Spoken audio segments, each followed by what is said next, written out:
מי אתם מטורפים שקמים ומדוושים לכם על הבוקר מול חופי ים המלח? אתם השתגעתם, אתם מטורפים. איבדתם את זה לגמרי, כאילו באמת איבדתם את זה לגמרי. חצי שעה אני הולך להופיע בכנס פיסטנס ישראל 2016. עבדתי קשה בשביל להגיע לפה, זה מגיע לי.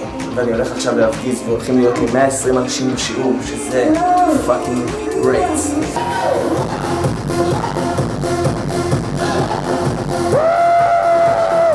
פאק לא, אני לא מתרגש, אני ידיש, עזבו.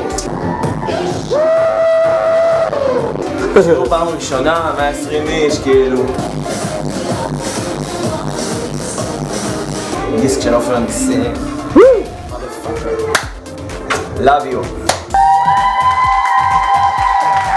זה אוקיי המופלא. חייב לציין באופן אישי שהיא תוספת חברית מדהימה בחיי. אוהב אותך, בהצלחה.